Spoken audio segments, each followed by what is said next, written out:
Ladies and gentlemen, welcome to another episode of the Curfew Boys. Let me introduce you to my boys. Tonight we got Statman Joe Hey and now, we got Fire. Oh, fuck, Oh, sorry. don't fall. No, we're not gonna cut that. That's fine. I'm not cutting that. look We for got real. If you would have eaten shit though on that one for real, I swear that would you just face plant on your desk and we don't see you on screen. Just so far. So Joey and far we I have will just carry the show. so far we Show have two must go on, bloopers of right? me The, falling. the show must go on. Shoot, last episode I dropped my phone. This episode I Oh almost fall. boy, that's funny. Anyways, back to the episode. We got Hi. Fireman Sam Hey with the now. retro jersey. Yes, I had no choice but to purchase it. I wanted to treat myself. I guess you could call it early Christmas. You can't really see with the camera, but this jersey in person is so fucking gorgeous. Okay, It's gorgeous. beautiful. So real quick, when they had the pre-sale, I guess I was like, I had my phone out and I had my credit card out, so I was literally sitting there debating for a good 10 minutes whether I should purchase this thing. And I'm happy I did because I haven't purchased a Montreal Canadiens jersey for myself in a long time. The ones I have that you see behind me, those were gifts. One of them for my cousin Chris, actually. But yeah, I never really bought them myself, and I wanted the Adidas jersey, especially now that Adidas won't be with Yeah, the NHL at the next end of year is gonna be end of this year. it's end of this year. Okay, Yeah. so like I want one, and my God, is it beautiful? It's so gorgeous. I love the color. It's honoring the Expos, which I loved baseball as a kid, played baseball as a kid, loved the Expos as a kid. I still miss them to this day. So Well, it's look, beautiful. it's a beautiful jersey in person. I was actually at the retro game that night, Yeah. and I went to the pro shop, and man, all the new merchandise for the retro stuff is beautiful. Yeah. The only thing is, what bothered me, like in person is beautiful when you see it, it's so nice. But when I was watching them on the ice, first period was nice, like oh wow, this is cool. But then after a while, it was bothering my eyes of how light that color was, and then Okay. I guess I I missed. guess blending in Yeah. with the white ice. It was right? blending in with the Yeah. white Yeah. ice. It was Yeah. really, and we were playing Jersey as well, New Jersey, and I was like, this is weird. I feel like I'm not watching the Habs anymore. I was missing that red, bright red, authentic color. Yeah. Don't get me wrong, beautiful jersey in person. I was tempting myself to buying it as well, uh, but then I didn't. But then watching the game, like I said, starting off the game was like, oh nice, this is sick, you know. But then after a while, it was bothering my eyes. I'm like, no, I'm done. I can't see this anymore. So, Yeah. but it's a beautiful jersey. Yeah. And I'm happy there's no RBC logo patch, but if I do plan on buying a home jersey this year as well, the red one, if it comes with the RBC patch, whatever. So I be would it. wait. But If you're gonna buy another jersey, wait till next year when you get the new I think that's a good idea. whatever. But I'm hearing rumors, and if this is true, I'm not gonna be happy. Uh-oh. The Fanatics is taking over instead of Adidas, and I don't like Okay. the Fanatics material. I don't know if you ever bought a Fanatics Oh, merchandise. I It's I've don't seen, but never yeah, I've bought. seen, but I don't recall. I don't remember feeling it. Like imagine Kappa, guys. Let's go. I miss Kappa. Let's as Italian boys from Montreal, we should find a way to get Kappa to fucking sponsor the Canadiens or the I NHL. miss Kappa for the Kappa's for problem Xbox. is really his production. Like it's yeah, hard to it's- get it's- Kappa things like outside of obviously where it originate from in Italy. Yeah, It's yeah. hard. They don't produce much. Well, Yeah. they're not even sponsoring the Italian national team because No, they're not playing the World Cup. Okay, so now back to hockey because Go Canada. yeah, the World Cup's in a couple of days, and it's burning me so much. I'm trying. I'm seeing the Yeah. commercials, and people are talking about the World Yeesh. Cup, and It's usually like rough. As Italians, it's especially after rough. winning the Euro, and Yeah, anyways. it's rough. Anyways, but look, I'm definitely rooting for Canada because it's the first time in our lifetime, I believe. I'm not gonna lie, I'm gonna root for them too, but I'm gonna have a hard time opening a TV maybe Sunday. Like I think I might not right away jump on the wagon of watching the games because it's still hurt. You guys know how passionate I am with soccer. Yeah, you for guys sure. know Oh, that. for sure. Like for Sammy, sure. we Yeah, watched yeah, the game together, the finals together. No, but I'm the not, Euro Cup. and I'm not gonna blame you or use it against you. But like, it's just It's hard for me to know that we won and we're not in the World Cup. Anyways, that's a different story for another episode. Let's get back to Habs. yes. Well, before I actually had a conversation with Baba Serzouk a few days ago. So Mhm. the Habs were playing well, right? We were 8-6-1. We're like, what the fuck is going on? This team is playing great, and blah blah Yeah. blah. And we had a conversation on WhatsApp in our group chat saying, okay, you had an open mind that there's a good chance we might make playoffs, and blah blah blah. And I looked at Zook. We were at work. We were on Zoom meeting, and I looked at Zook and I said, I'm going to the Habs game tonight. And this is when the losing streak begins because I always bring them bad luck. Joey is Every smiling. game. Oh He was my about to god. go every game. And Zook's like, no, don't say that. They're gonna win this and that. Guess what? I went to the Jersey game. They lost 5-1, and then tonight they got destroyed as well. More of a bigger fight this game, but Yeah, it's well, look, they lose 2 in a row. In a sense, you could say I think this week the Canadians were brought back down to earth in a sense, and I didn't think New Jersey would be coming against us on a 9-game winning streak like at all. I knew New Jersey was getting better because them too, they went through the same process kind of like the Canadians did. It's getting the first overall pick, getting top 5 picks, getting multiple first round picks. And so they're at that stage now where we want to see the Montreal Canadiens go. They look like the New Jersey Devils are right now what, Anthony, what you and I have been discussing, debating for quite a bit now, seeing where the young guys could take that team to that next level, to the next contending level. And I think that's where New Jersey is right now. The New Jersey Devils beat the Canadians by it was 5-1. they destroyed. Oh no, 5-2. Sorry. They destroy them? Yeah. Well, they literally suffocated the Canadians. But the way New Jersey played is basically an upgraded version of what the Canadians have been since the start of the season. It's speed and constant suffocation on our players. They shut down the neutral zone and. Yeah. And my God, I have a hard time pronouncing New Jersey's goalie's name. But he played a hell of a game too, though. Like he made key saves. Well, this was all in the first period, if you guys remember the game. So Yeah, I think the Montreal Canadiens came out strong in the first period. They played they absolutely very well. Did. It was their best period. Yeah, they you saw a lot of 2-on-1s. You saw opportunities of breakaways. Yep. They had a lot of chances, a lot of scoring chances. But then the New Jersey Devils adjusted, and second period, especially the third, I don't know if you guys noticed, but they centralized the moment the Montreal Canadiens came out of their own zone, all 5 players of the Devils were at center ice. All 5 of them. We all know, especially Joey hates this, but New Jersey's known for playing the trap, right? Exactly, but they brought back the trap this game. But did you notice it's not the boring hockey type of It's trap? No, they were very aggressive. Exactly. They were an aggressive trap. That's exactly what I wanted to say because I was with my neighbor. We went to watch the game together, and we said it too. This is the upgraded version of the old New Jersey Devils. They played the trap, but more aggressively, and they entered our zone fairly quickly and had their chances. So, like, come second, third period, they outshot us. Yeah. So, yes, to your response of their goalie made key saves, that was all in the first period. Because I think Montreal Canadiens, if they would have took advantage of those opportunities, we could have taken the lead. But the Devils adjusted in the second period. They neutralized the center ice. I'm telling you, the moment the Habs tried to, I even saw it because the moment the Habs were getting out of their own zone, all 5 players were at center ice. Like they couldn't even pass the blue line. It was crazy. They suffocated the Canadians, the Canadians players. Yeah. But the difference between a game like New Jersey and a game they would have last year against, I'll say a top team, because New Jersey's won now 11 in a row, right? Because they beat Toronto tonight. Yes, they played. Yeah, that's right. Yeah. So you're talking about one of the more informed, better teams in the NHL. A game like this last year, Montreal would have been out of it in the first period. So the difference, at least, is in progression, is they had chances. Now, when the kids get more experience and they bury those chances, I think the game changes. If you're having a first period lead, or you're having 2-3 goals that you bury that, they're missing right now, and this is where we'll get into Columbus because this happened again too, it could end up being a win against a top team, but they're not at that point yet.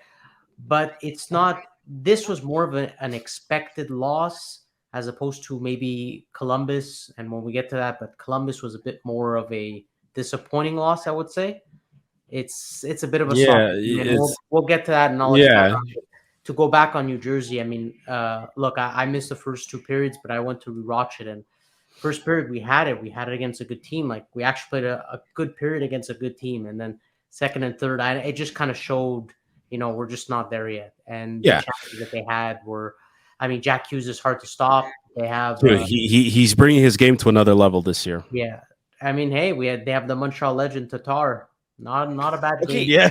Yeah. hold on a second. Speaking of Tatar, Mhm. if you want to get talking about this guy, I forgot that Tatar was with the Montreal was with Jersey. Okay, first off. Yeah. Secondly, every time a next player of the Montreal Canadiens goes to another team, the crowd boos. Right? Not once did I hear any boos Because of Tatar that night. chances are we had 21,000 people just like you that completely forgot that Tatar is on the New Jersey Devils. Could be, but they boo Probably. players.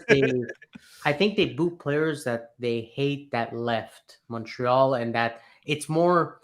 It sounds stupid, but I look at it more as I don't know how to explain it or put it into words. It's like players that they didn't want to leave or that contributed to the Habs so much that they hated when they left. I think Yeah, they like Jeff boo Petrie. more. Yeah. Yes, I think they boo more of those ex players than they do like guys like Tatar. I think Montreal fans were happy to get rid of Tatar when they did, so they don't care about booing him. That's my thought. Okay. Yeah, I totally see what you mean. But yeah, for me, the player that really stood out for New Jersey on defense was Marino. He's Like, good, man. I my God, like I liked him when they got him from Pittsburgh. you go on Twitter or you listen to TSN 69 and you hear different analysts seeing what they say, what they're speaking, what they're tweeting, and a lot of them saying that trade for Marino, he's contributing big time to the success right now that the New Jersey Devils are having. And like, he might not put it on the score sheet, but just the way he's playing on defense, his two-way game is just, it's been unbelievable. He took it up a notch, and what a trade that's been for New Jersey. Like, they're with and you know what the funny thing is about New Jersey, like they don't have Simon Nemec that they drafted second overall after Slavkovsky. He's playing in Utica. They don't even have Alexander Holtz, who they drafted. I want to say, my goodness, I completely forgot his draft year, but like, he was the second best German player of that draft that year. He was a very good pick, and him too. He's not in the lineup.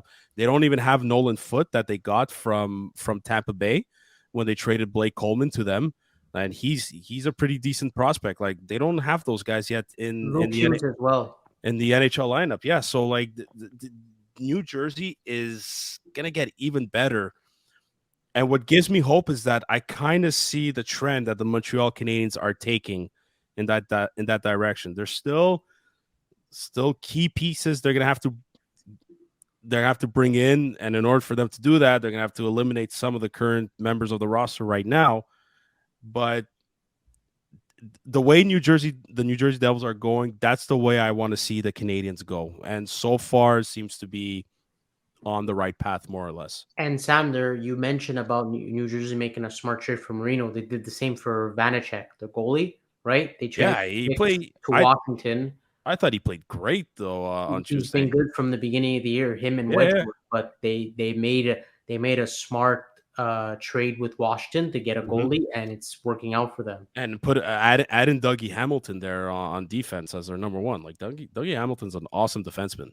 No, he is. Like, he really, really is. Like, he had a bad year, I think, last year, but the whole team were not ready. But he was injured too, though. Yeah, he was injured too. Exactly. He came back from injuries. So listen, they brought the Canadiens back down to earth, and I thought after that kind of loss, they were gonna bounce back tonight against the Columbus Blue Jackets. Well, I mean, it wasn't a bad game, right? Like, it was. Well, look, it was 2-0, and then they came back. So you know what? This is what I'm saying. They did, but I find that tonight it was the opposite of Tuesday. Tonight they had I thought was a bad first period. Yeah, but then period 2 and 3 they did fight back. So, but Columbus played better. Like, But Columbus was just hungrier. Like, you know what I mean? Like, and it's they always say it doesn't matter where you are in the standings. Like, you can't take an opponent lightly. You have to play 100% every night, despite where you are in the standings. And listen, for those that for those that are rooting for Habs losses, the tank, whatever you want to call it, maybe you're happy for tonight's loss, Joey. Florida lost 2, by the way, so I'm happy about that. But look, Corpus Salo though tonight, holy shit, he was a wall too though. I found that look, the Canadiens obviously scored more goals tonight against Columbus versus compared to what they did against New Jersey. But Jesus Christ, Corpus Salo, I think, robbed the game more than anything. That's the way I saw the game. He made some key saves. It's funny how people's perception. I think in hockey, I find people's perception of a game can vary from one team to another. I don't think Columbus played well. I thought we just played bad. Like they played bad. I'm not gonna say like we're not a bad team. We know this. We're establishing this. We're not as bad as we thought we were going to be. Any good team would have killed Columbus tonight the way they played defensively. I'm sorry. But this is the game, Sam, where I think brought the Habs back down to earth, not New Jersey. New Jersey were expected to lose. This is a game where we thought we're better than some of the bottom feeder teams. And look what happened. That's how I'm seeing it. Okay. I thought we scored goals because Columbus were sloppy, and I thought Columbus scored goals because we were sloppy. I thought this was just a sloppy game all around, and they were just a little less sloppy, and they had Corpus Salo and nets. There were breakaways like every 30 seconds. I would see you guys on WhatsApp. I turn up, there'd be another breakaway. I turn my head up, there'd be another break. I'm like, what the hell is going on? Well, I mean that first goal though, like you just threw it on net, off that was off Harris. But I mean, like you get rid of that goal, it could be a completely different game. You get rid of even your buddy boy Savard. If he doesn't blow a tire at that blue line, 2-on-1, 3-on-1. He looked at the sky a lot. That was he did not. He did not have a good game tonight. I mean, Gallagher had a good game. Gallagher had Joey put up 2 points. Shut up. Okay, we're not. He was all right. We're not that. Look, listen. That play. Instigate that's that. I didn't instigate that beautiful. You know what? Any other game or any other play. Sorry, for some reason, it was Mike Hoffman on a 1-on-4, and instead of just like dumping the puck in the zone and changing, he kept possession of it, was patient with it, and then all of a sudden just created a tic-tac-toe play. That could be Mike Hoffman's best play of the fucking season so far. Aside from playing well, he's been playing well. He's upping his trade value, which is excellent. I just, somebody else who's upping his trade value is Josh Anderson. Thought you were gonna go Brendan Gallagher, dude. No one's gonna take that contract, and I know. He scored tonight, so fuck you all who trash Gallagher to me or to any of our group chats.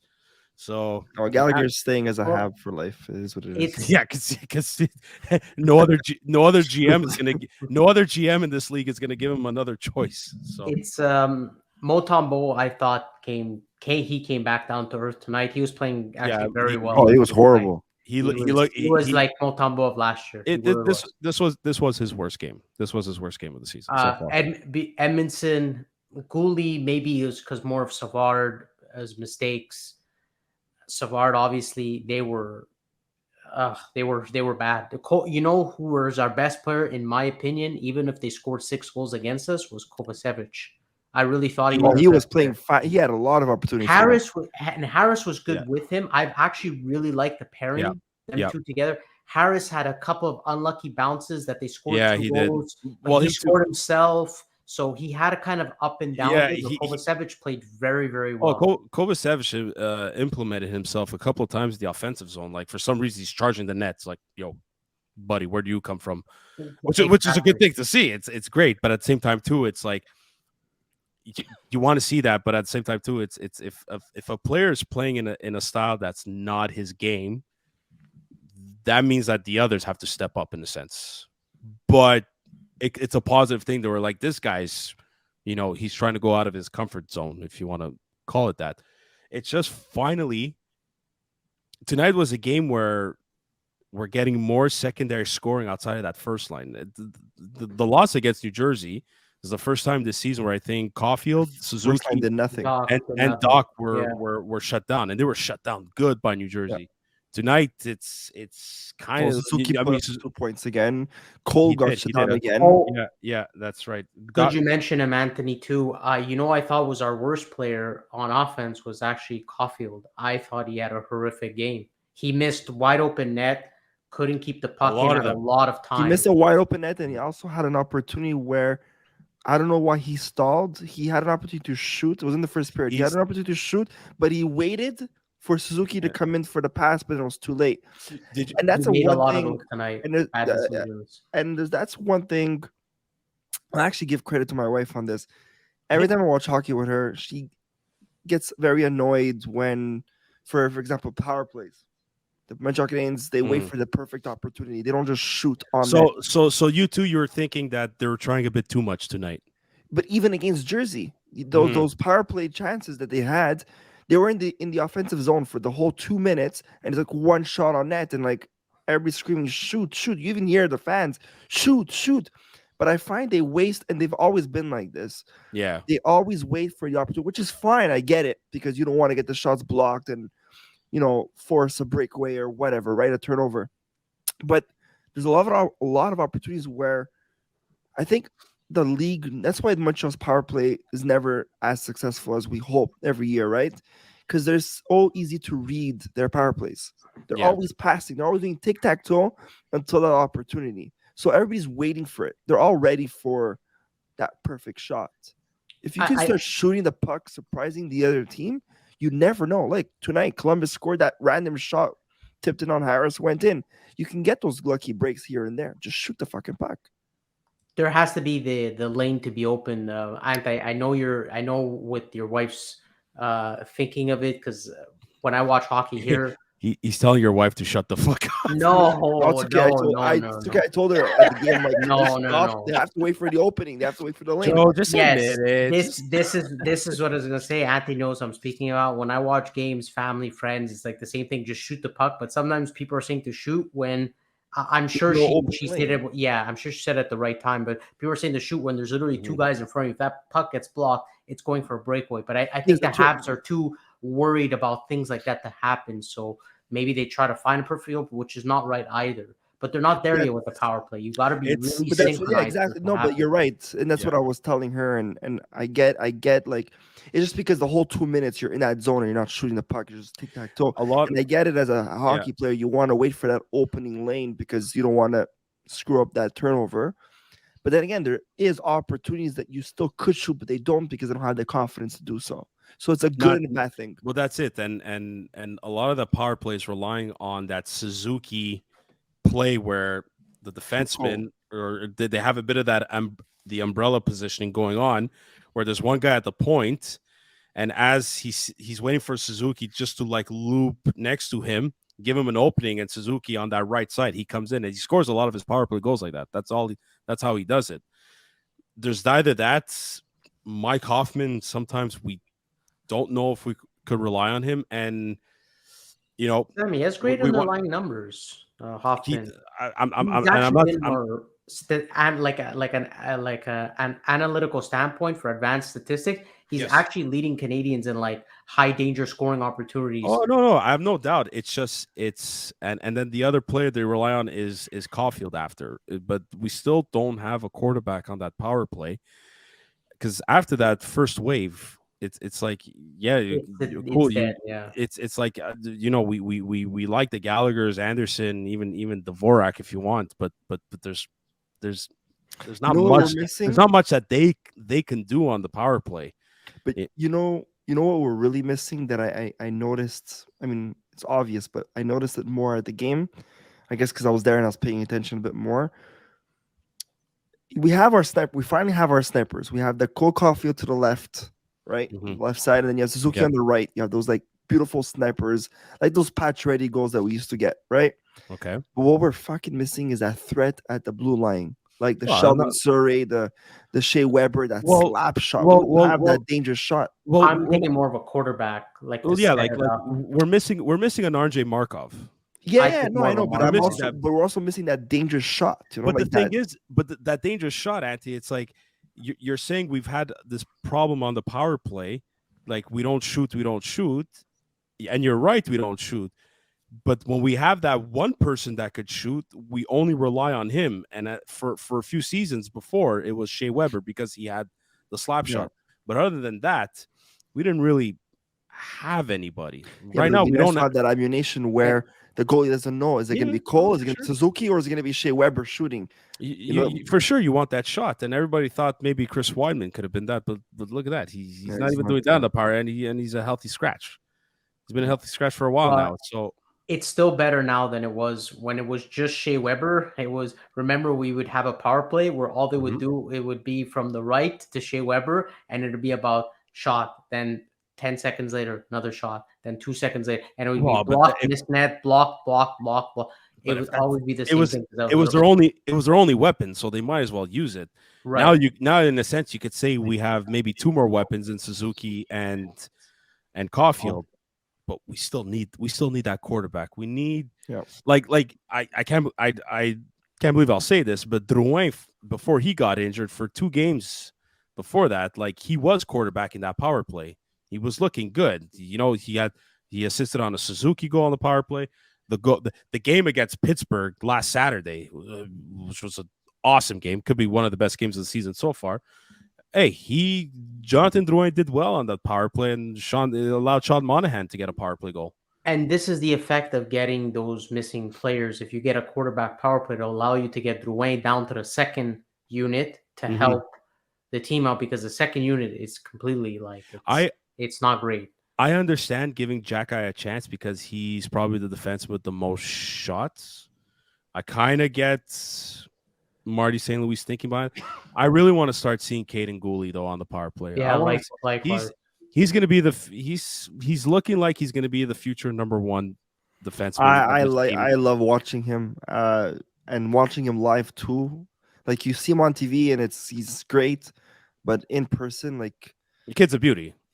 exactly, he's a beauty. He's our future top He elite defenseman, he honestly has that Shea Weber business seriousness mentality. and Like he's the guy, fast too. he's an excellent skater. If Fast. like his back checking, if ever there's so many times where like he'll take part of the offensive charge, but man, he back checks in like an So instant. there was a play in the first or third period because I was sitting on the side where Montreal only scores once. I can only watch Montreal once. Yeah. There was a part where Goalie charged offensively, fucked up, and it was a good chance of a breakaway. But he actually skated so fast back. I remember that And play. seeing a Yeah, big boy like that skate that fast, yeah. what a He's beauty! What a dude, beauty! like look, man, Caden Gooley's been playing like he's been in the league for a good 5-6 years now. Yeah. If let's go back to the Saturday night game where they won against Pittsburgh, where just the way in overtime he controlled the pace of that play just before that their Kirby Doc and Mike Hoffman 2-on-1 goal. Like, but he's just behind the net. Like this is a kid that hasn't played the NHL yet. He's in overtime against Sidney Crosby and the Pittsburgh Penguins. Like, just the calmness in his game. Like he's it's so great to see. But again, this goes back to me saying how he's played so much hockey the past season that like this is how you get developed properly, in my eyes at least. It's for sure you need the proper staffing for it. But man, like he I swear to God, once his entry level contract is up, they better sign him like long term and like ASAP. He's Yeah, another they one. need to. He's another one that, and I know if once Zook listens to this, I know you all saw that in the conversation we've had that Zook was giving me the whole fucking business spiel that in business it's not good to sign people long term, blah blah blah. It's like, listen, I'm not a business knowledgeable person. He's probably right, but in sports, this is different. Okay, so no, hold on. I see both sides on this right now, Okay. and I get where Zook is coming from, based on past experiences with the Montreal Canadiens, okay? Mm-hmm. Like the Mm-hmm. Gomez and stuff. And we're in a league now where before, and I had this conversation with you guys in the past about this is all about the money. And once they get the contract, they just become sloppy and don't give a shit anymore. And that's why I enjoy watching more of these rookies play because they're fighting for the contract. Once the contract is signed, there's only a handful of players in the league that get the money and start continuing their performance for stats and whatever. Now, I feel like Zook is right saying what he said in the past, but Okay. today's world, Mm-hmm. playing under Marty and all these guys with this management, I don't think it's wrong signing long term But early. but Like, look at the Suzuki. He got that contract. We were all worried at first. Was it too soon? And he's paying better now than before the contract. so if I'm gonna go to what Zook was saying is that like it's too risky. So for injuries or whatever, fine. But right now, if you look at the breakdown of Nick Suzuki's contract here, I'm gonna go on capfriendly.com here, okay, which is an awesome site for it. His cap hit is 7.875 million from now up until I believe till the end of 2029, 2030. It's Like already yeah. looking like a steal. Okay. No, but hold on a sec though. Yes, his cap hit is 7.875.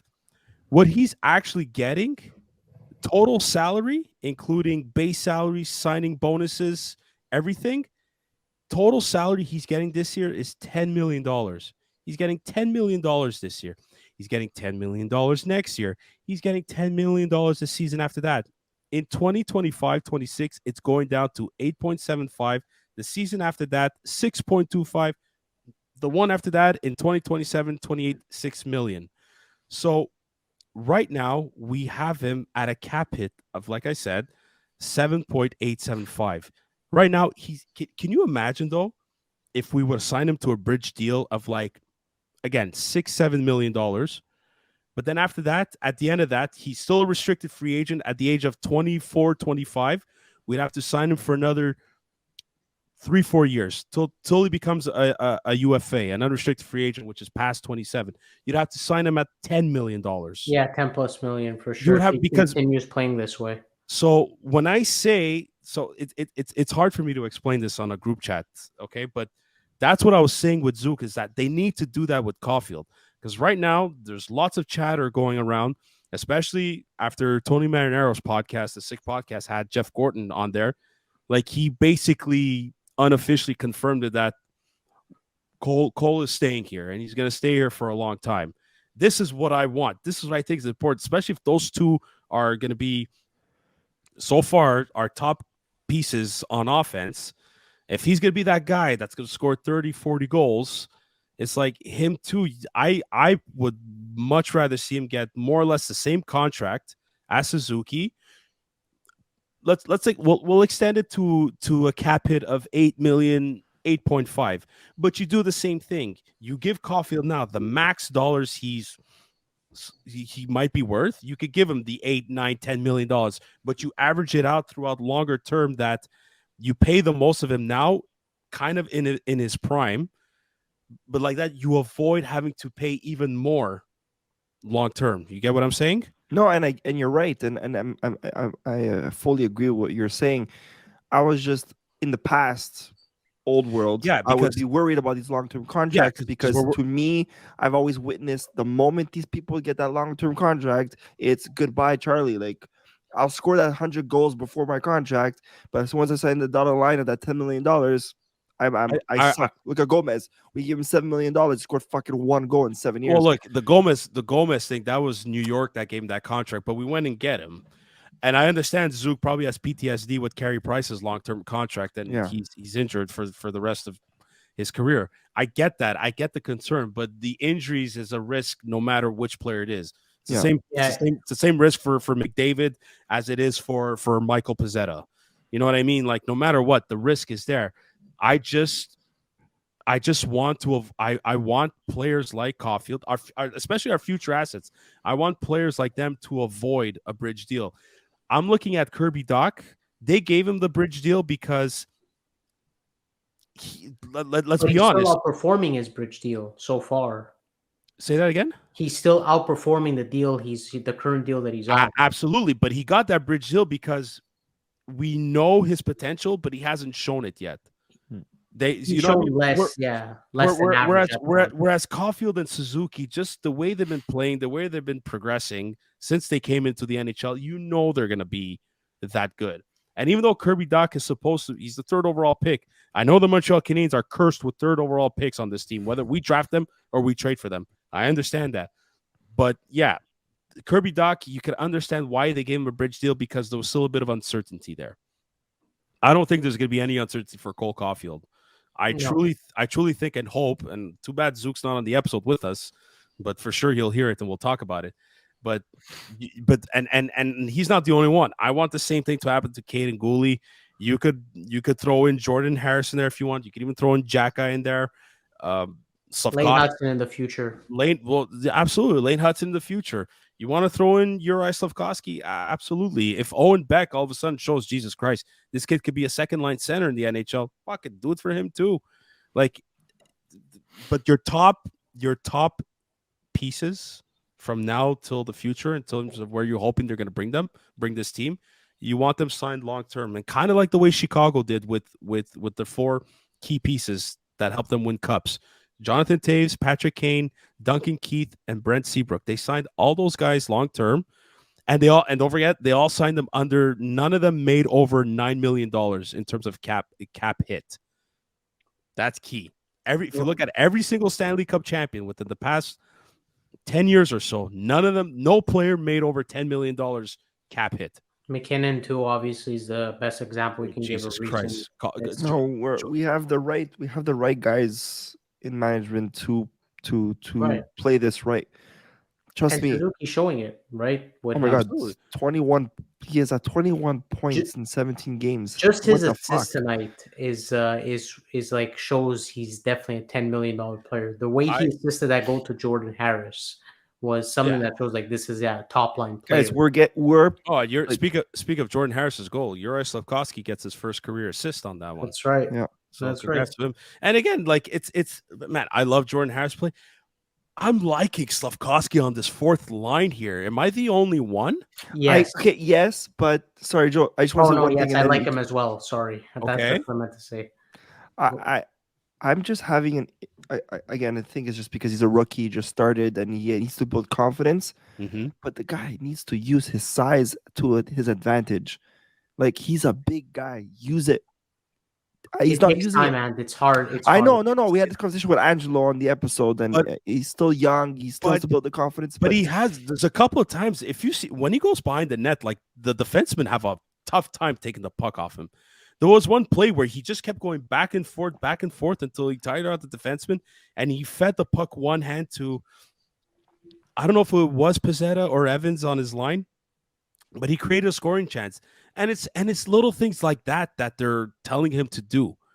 Right now, I think they're trying to ease off the pressure of him being the 1st overall pick, that he has to score these many goals, he has to put up these many points. I think they're telling him, look, man, just go out there, protect the puck, use your big body, look for your line mates, go to the right areas, and have fun. I truly believe they're doing that. And I read a thing where it's something I think Eric Engels released. They're making him look at videos of players around the league, and one of them is like Mikko Rantanen. And I've said this, like he could be a Mikko Rantanen type player one day. It's going to take time. It's going to take a bit of time. He's only 18 years old, okay, playing in the NHL for the first time, never played in North American ice surface until he came here. And since he's been on that 4th line, he's just been better. He has less responsibilities against the better players on the opposing team. He's getting better. I think he's doing all right. If you want a trick for reassurance, compare him to Kotkaniemi. If you really want to see what not being able to use your body, that's something you can. So you can see that he already can use it way more than Slafkovsky can. You know he'll be able to use it. It's just time. Kotkaniemi in his first year with the Canadiens, like we love the kid, but Jesus Christ, he was like Bambi on the ice. He was always falling. It was always. It was always, yeah. he was always falling, and right now it's like we don't see that in Slavkovsky. It's just again, it all comes down to like what do we want out of these young kids this season? We just want them to go out there and play and show what they're capable of And doing. they're doing And that. And they are at 1,000%. They're literally the young leaders of this team. They really are. just look at the standings right now in stats. We have Nick Suzuki. It's not updated yet, but it's gonna change. So like Nick Suzuki at 21 now after tonight's game. You Yeah. have Caufield, Doc, Monahan, and Gooley, your top 5 guys of the team. Like all young players. Why? Because you're letting them play, you're letting them have fun, and you're letting them show their talent. Look, Anderson is a bit more down, Gallagher is down, but all your top guys are young players. It's nice to see. And guys, when's the last time we saw an 80-point player? Sammy, you know this answer. Kovalev, We're 84 and 82. And he was close. Like he almost didn't make it. Suzuki is on track of getting that 90 points right now. Yeah, knock on wood, but he's on track of getting this. I saw this thing on Twitter where somebody said they're entitled to their opinion, even if they're wrong. They go, Nick Suzuki is not a franchise centerman. And I swear to God, like the Twitter that I have is through the Curfew Boys account. And I wanted to reply being like, what was Patrice Bergeron considered Boston's franchise centerman? And the answer is obviously yes. He's a Hall of Famer, and as soon as he's retired, his jersey number is going up. That's what Nick Suzuki is going to be, our Patrice Bergeron. That and if he's not that already, like he will be. We just need to find our Krejci. I think I'm telling you, man. I think, oh, you bastard! You just opened up the fucking other can. No, I don't want to open. You don't know. You don't. Too bad you went there. And Anthony, I know you said that people can change. I could change my mind. Man, is Pierre-Luc Dubois? Is he the answer? There we go. No, is he the answer? I don't hold on know. a second. Joe, I don't know. I don't know anymore. I don't. Didn't Joe? Weren't you a PL? Like, didn't you? Yeah, I would have wanted to trade him back then when we absolutely need a center. But given our position now, I mean, I would kind of change it. I want us to continue this course for the rest of the year. I'm telling you, getting the top 3, there's two of the 3 of them are number 1 centers. The fact that there's a chance of this happening. Adam Fantilli, man, my God, it's not a joke, and it's trying to get PLD. Heck, even any of the top 3 that you can acquire, even though Michkov is okay. But question for you. Let's say we don't get the top 3 this year. Wouldn't PLD be a good replacement? But wouldn't PLD be a good replacement? At that case, yes. But so I can't change. I can't say yes until we know what happens till the end of the year. But I think a lot of it will depend on. No, I want an answer now, Joe. I want an answer now. I want it now. No, do not trade for him. Stay on course. Really I truly I want Owen Beck to be that centerman. I think he can be.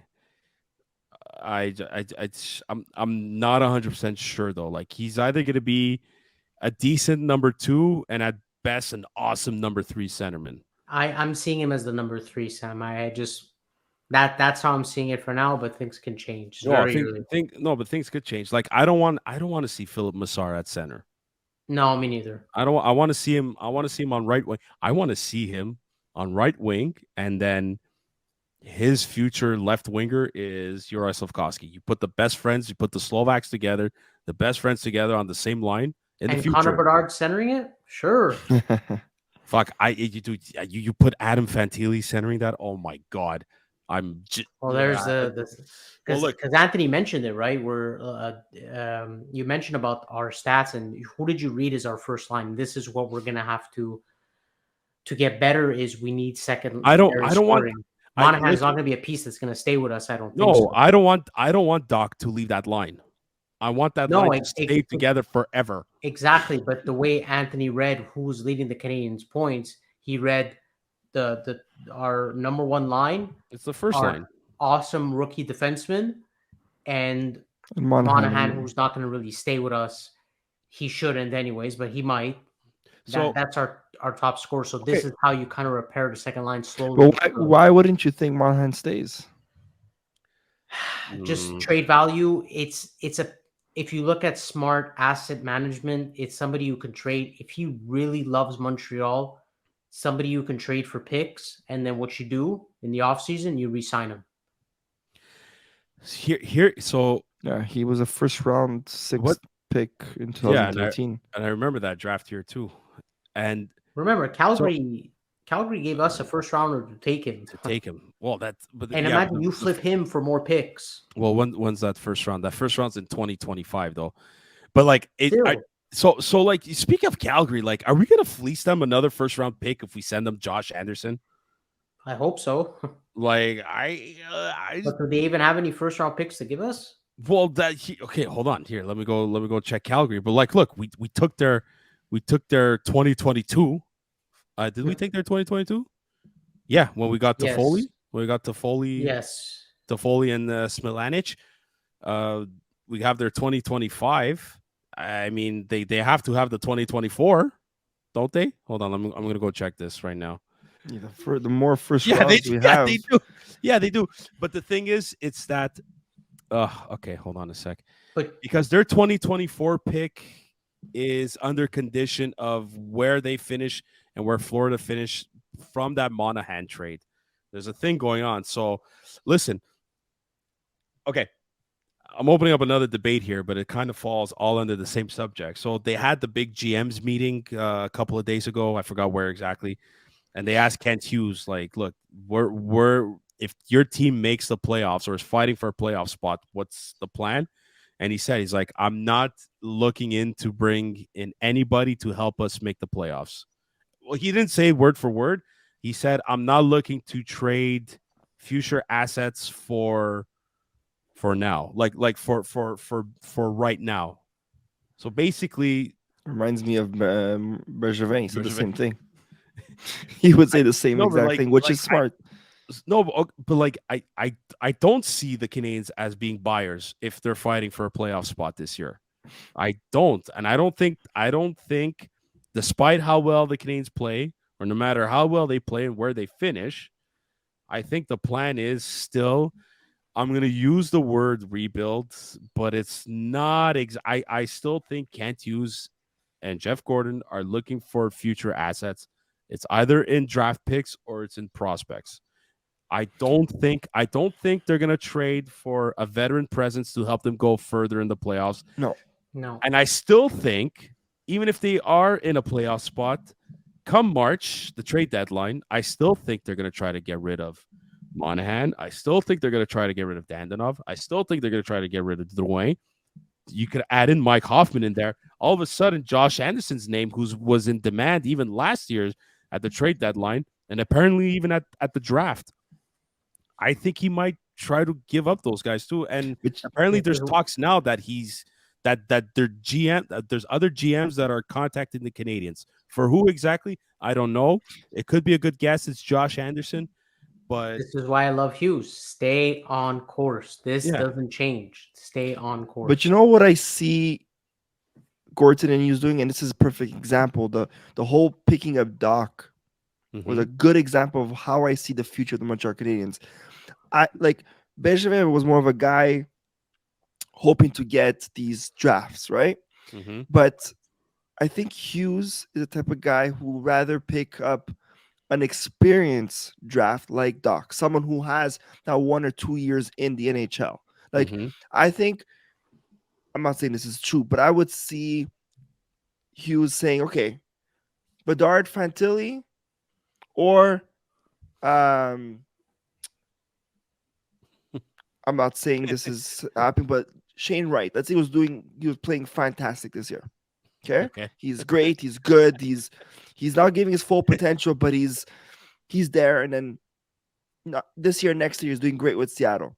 Now, year 3, where Hughes has a chance of getting a 3rd round pick. I see Hughes picking Wright, like trading his 3rd round pick for Shane Wright because he's more experienced, and we already saw him play, and we see his potential, and he rather be safe on that than a 3rd rounder projection. So you're basically saying you see them going after a younger experienced NHLer. almost established. Well, like Doc was, right? Like more trades like Doc was. Maybe not fulfilling his full potential in one team, but because he's young enough, can thrive somewhere else. Yeah, like I would see him picking a first round third pick from last year, and choosing this year's Why round third? pick. Get a, you know, it I'm okay. Doc, Second. Let me change that sentence. I see him choosing a second pick from last year. You know, like let's say whatever we exactly like the whole Doc thing. I see him doing that again. You know what? Having trust in projections of Bedard and Fantilli. But those opportunities, they don't happen too often, because you have to have a shit show like what happened in Chicago for that to happen, saying screw everybody, I'm getting rid of everyone, I'm restarting. You got to have that situation, and they don't happen too often. Too many guys, too many GMs won't give up on a player like Doc. Doesn't have to be Doc itself, but a first round pick, top 5. Okay, he look, was third. Plus his age. Lafreniere, whatever I always say. Lafreniere. Lafreniere. Okay, but maybe if there's a shortage on wingers, maybe. I mean, he's not playing to his full potential. He's good, but not the guy we all thought he was gonna be, right, Joey? Like, I know you're pissed that we didn't get him, but he's not elite. I'm sorry, but he's not elite. Can you imagine though, like a francophone player going first overall in Montreal, or no? Well, it wasn't Montreal that time, but we pick him and he doesn't live up to that expectation. LeBlanc. Yeah, we'll make it work for sure. No, but Andrew, right? He hasn't lived to his full potential. But I don't think anyone in New York has. They have so many good players ahead of them.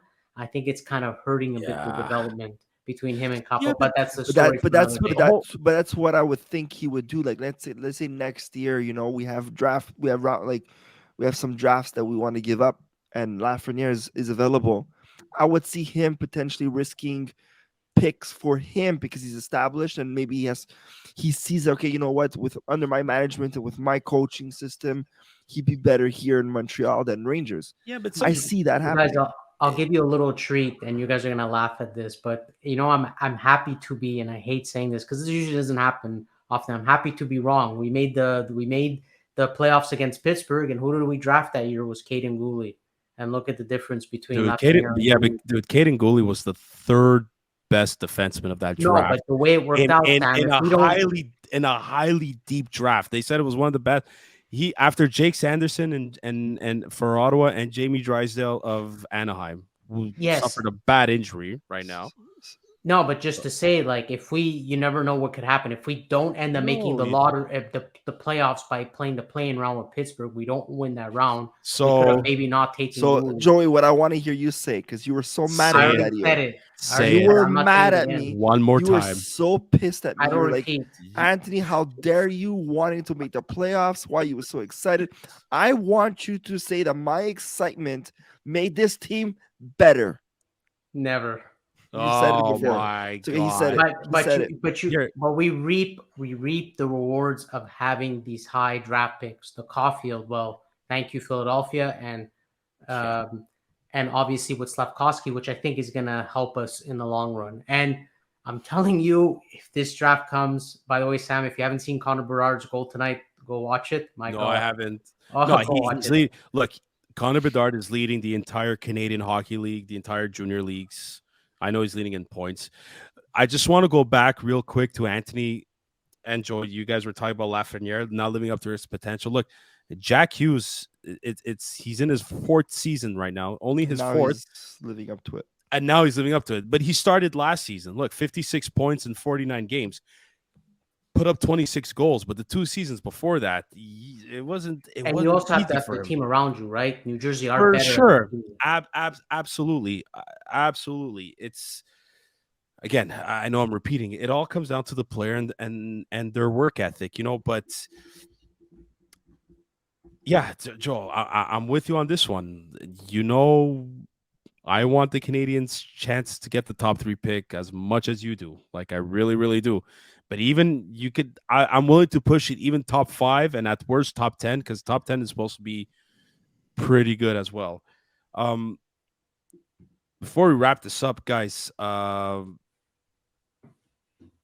know, I know there's lots of talks of Mike Matheson nearing a return. which is going to be a huge boost on the Canadiens' blue line. I think they're going to use him on the first power play, at least the first power play units. In the preseason, he showed that he could be a bit of a quarterback on the power play. Even though he didn't have that much of a role in Pittsburgh, he did show that he is able to. I mean, the guy's a fantastic skater. But once he comes back, another player has to go, has to get sent down to Laval. Because right now, Drouin is on the IR. Rem Pitlick being called up is the 23rd man. Armia's not on the IR. Even though he's injured, he's not on the injured reserve list. I think Mike Matheson comes back Saturday. Who comes out? Well, if Armia is qualified for the IR, I don't know if he is or isn't, then that is his choice. He's not on the IR because he's day-to-day. If he is not, this might be two surprising choices. The first would be Chris Weidman. I agree. Second, if it's not a defenseman, which is actually, this is the one I'm going to say, it seems to be a more obvious choice. I don't know why they want to keep Chris Weidman. Maybe they do. I think they'll send down another forward, which will be Pitlick or Pizzetta. And the reason I say it's a bit more of an odd choice is because you have a lot of defensemen on your roster, more than what teams mostly carry, and less forwards. But the Canadiens are confident in what they have on defense. They don't want to lose any single one of them. I am 100% agreeing with you. I wouldn't mind seeing Chris Weidman being set down, but apparently he's very good in the locker room. He's being called he's an actual professional. He's still encouraging the guys. He's still being a good team player. I also heard on the radio that Pitlick being called up, they have 30 days to send him back down to Laval without having to clear waivers. Okay, yeah, that's so to your point, Joey, the obvious reason or the obvious player or selection, I think, would be Rem Pitlick without having the risk of losing him. Because I think if you were to send Mike Pizzetta, I think a few teams might draw interest of him. And I'm okay with that. I didn't mention on this episode, but you're saying how good Slafkovsky's been on the fourth line. I think what's holding back those two, the duo, is Pizzetta. Tonight he didn't play well, and I don't know. I don't see a hockey player in him, so I'm okay with it. I like Pizzetta though. Me too. I like him. I personally don't. But I'm not sure, I might be wrong by saying this, but can't they have 7 defensemen? Yeah, they can have as many as they want. It's just want a balance of extra forwards and extra defense. That's what I'm saying. Who do you drop? Maybe they could have 10 if you want, but you can't have more than 23 players on the roster. Yeah, no, I know, but I'm just saying maybe bring down a forward, keep all the defensemen court because But that's it. They'll have 8. But a lot of we're at 6 or not? We're at 7 now. 7, yeah. So we're already at 7. Sorry. 1, 2, 3, 4, 5, 6, 7. Yeah, we'll be at 8. That's what I was saying. Is it would be a little bit of have to drop a defenseman. I thought we were at 6. My apologies. No, but it would be a bit of a. No, I'm not going to say an odd choice, but it's a choice that's not made as much to keep 8 defensemen and having a less forward. Type scenario? Do you send down Arbor Jacki? No. I mean, we talked about it when you weren't here, Sam. If push comes to shove and they don't want to send down Weidman, he would be the defenseman wise. He would be the next choice. I don't see Jordan Harris coming out. The Caden Gooley is not going anywhere. Like, you better not leave the city. The city, you better not leave the rink. Yeah, that's true. Sleep there. I could agree with that. I thought Kovacevic might have been the odd man out. He's giving this team a good problem. He's giving them a tough time to this. He's earning his spot. He's earning his keep. I said I don't do this a lot. When I start on a player saying, "Hey, I don't like this guy," I said from the beginning I didn't like the way this guy played his first game, but I was totally off. Like, this guy, he just wasn't comfortable. At first, I thought he was what's the defenseman they picked up? Not Clegg, the other one that they got via trade for Kulak. He was a tire fire. What's his Yeah, name? yeah, yeah. I thought Kovacevic was gonna play like him. Completely forgot his name. The first game he played, he didn't. He played like him. It was really bad, and I was like, no, no, no, like we can't. Oh, Ligason, that's it. Ligason. Yes, yes, Yeah, I yes, was like, yes, he was yes, like, yes. no, but this guy's. I'm telling you, him and Harris to me as They're a amazing duo together. has been the best pairing of Montreal. They really have. I agree that I don't see them saying that. I hope to God I don't want to see Arbor Jacki go to Laval. I think he's perfect the way where he is. And even Well, at that though, it's like who do you Sam, okay, even okay, let's say hold on a sec, Joe. Let's say you keep Arbor Jacki in the lineup with the Canadians. But it's and they okay, let's say for argument's sake, they sent down Rem Pitlick. Boom, there's your guy. 23. We have 23 now. Mike Matheson's in now. Who do you take out of the lineup? that was gonna be my question. Okay. I hate to say this, and I'm not because I'm a hater or anything. Bullshit. To me, it's between Edmondson or Savard. I swear to God, I would not take out one of Yeah, the but kids. Oh, No, I'm sorry. That's not gonna If, happen. no, I, if I you want to agree. keep your No, best but I player, agree with no, but I agree with you, Joey. But I don't see them no, I sending down don't. a veteran. But who deserves? You're right. Oh, But who 100% who deserves it? to Savard, get the fuck to out be of here. out? No, it's Savard, or I'm even throwing in Edmondson. Edmondson's been very bad since he's returned. It's maybe one of the two. But I'll be glad with Marty's decision because he's going to take out a player that actually helps us to win games, and we're going to lose. So I'm pro tank. So I'm okay with it. But smart. If I wanted to win games, I would take out Savard or Edmondson. Really. Some are suggesting that Edmondson might be a good trade bait. Yeah, why not for a team that needs a number 4 to 6?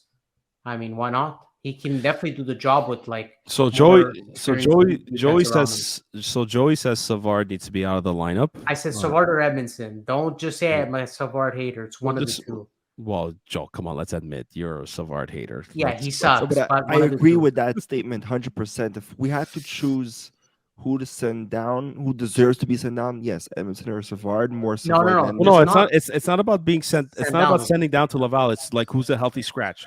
Who's because you have to take one out when Matheson comes in, right? Or here's You another play idea. 7 You defensemen. play 7 defensemen and rotate. That's true because I don't like Pizzetta. Yeah, that's true. I'm serious, Sam. Would you rather have Pizzetta? I know. I like Pizzetta and I like his grind, and Marty loves him too. Bring me Harvey Pinard. I'll take him. That's okay. It's I'm half kidding. I'm half kidding. No, I don't know. I don't know if my voice is being picked up by somebody. No, I hear an echo on your end. There is an echo on my end. I don't hear it. Yeah, I'm hearing echoing. Hello. Okay, No, it's better now. not better. Okay, there you go. Yeah, Yeah. it's a tough choice, but he's gonna take out one of the rookie defensemen. I'm gonna go with who St. Louis will take out. I think it's Jacki. Yeah, maybe. I hope he doesn't, though. I hope he plays 7 defensemen, and you give Savard a fucking break. And give him a permanent break. Give Permanent vacation, what they call it when they hand Ye- you the pink slip. so as we wrap this up, something I thought about the identity of this team. If anybody's asking and wants to know, the identity of this team is Marty St. Louis. And when I say that, the identity of this team is Marty St. Louis is the way Marty played the game, the way Marty thinks the game, the way Marty approaches the game, and now the way Marty teaches the game. That's the identity of this team. Win or lose, it's literally the Marty St. Louis effect. It's that never quit. It's that But I'm happy you said that. think it's like you think I can't do it. I'm gonna show you. It's that fierce competitive mentality. You and throw in a bit of the pack mentality that he mentioned quite a few times. I think that's the identity of this team. The identity of this team is literally Marty St. Louis' heart and soul of the game of hockey and how he played it throughout his career, how he made a career out of it, and now how he teaches and coaches it. I'm happy you Well said said. that because I had brought that up for the episode with Angelo. As much as we all want this team to tank, I know Joey, you're like pro tank, and we all are in many ways because we know the potential of the draft this year. But being under Marty, I don't see them tanking because, like you just said, Sammy, Marty was in an environment where he was an underdog his whole Yeah, entire career. yeah, Okay. exactly. No one believed in him. No one gave him an opportunity. No one gave him that chance, but he always fought to prove everybody wrong. And this year, this season, how it all started was, oh, Montreal is the worst of the East. They're not going anywhere. They're gonna lose every single game. They're the worst team in the actual league, besides Chicago and Arizona. There's done, done, done. And Marty's like hearing all this shit, right? And Mhm. saying, no, no, no, no, no. We're gonna fight and prove everybody wrong. And that's why the season started with 8-6-1. Now 9-6 and no 8 10 and 1. 8-1 Yeah. right now. But I think that's what we're seeing. We're seeing, like you said, the Marty St. Louis effect. We're gonna try to prove this whole Yeah, fucking world wrong. and it started and that actually started with Gallagher and Suzuki at the beginning of the season. We're here to prove people wrong. At the And golf and tournament. yeah, absolutely. And look, I'm for that style of play. I really am. If they win, great. But if they lose and still play well and still play with that never give up, like if they do lose, but given again, I keep repeating this, but like I'm okay with that too. So So I know Joey would be fucking fuming and pissed if we make playoffs. Of course. Or I lose hold on. $20. Oh, you No. fucking cheap bastard. Come No, on. No, no. Even if it's a friendly bet, I have to win every bet. Anthony knows me. Like, there's no Yes. bet I need to Oh lose. my god. Friendly bet or Okay. not. It's Okay. my competitiveness, my pride. Okay, I'll never change. put the bet aside. Okay, let's talk Habs here. I know it bothered a lot of people knowing that we have an amazing draft and we're not taking advantage of it if we made the playoffs, okay? But hear me out. I'd be a bit pissed and say, what the fuck? Like really? We turned out this opportunity of getting Fantilli or Bedard or anybody in the top 10 that are projected to be elite players, right? But there's some, I don't know about you guys, and I know we keep repeating this, but there's something magical about this management with Hughes, LeCavalier, and Gorton that I think they know what they're doing. Yeah, I absolutely think do. these guys are so smart that even if they make playoffs and it was like, what the fuck, we just missed out on the top 10 players, they're going to find a way to get one of those players or even better. This whole, and this comes from back to what I said before, that Doc trade to It me just makes me was, harder, Anthony. That's all I'll say. That's yeah, but why the tanking is I there. no, but I get what you're saying, but there's something about this management that I feel like if they make playoffs, here we are as fans being, what the fuck? But they're in the back saying, no, don't worry about it. We got this. No, I think no matter what they make the playoffs, of course, fans are going to cheer for them. We're all going to be Oh, happy. 100%. Even I'm going to be happy. Like, let's be honest, they're in the playoffs. They're there. I'm not going to be. There's no point being sour about it. Hey man, if they go further than we ever expected them again, holy shit! Especially especially you give us another Eastern Conference Finals, a full Bell Center compared to what they had last time, that last playoff run. Holy shit, man! Those kids are gonna fucking love it. They're gonna take it and run with it. Um, but listen, I'm hoping, Ant, like let's say they make playoffs, but they still make these trades to get first round picks. You never know who it's gonna be with. I'm literally hoping more now more than ever. I hope Florida just fucking crashes because Yeah, so do I. I hope they crash with we us. have their first round pick, and if they crash, if and listen, the cherry on top is that if both picks land within the top 10, like I'm gonna be celebrating. But Ant, in the sense that like this management knows what they're doing, yes, they do.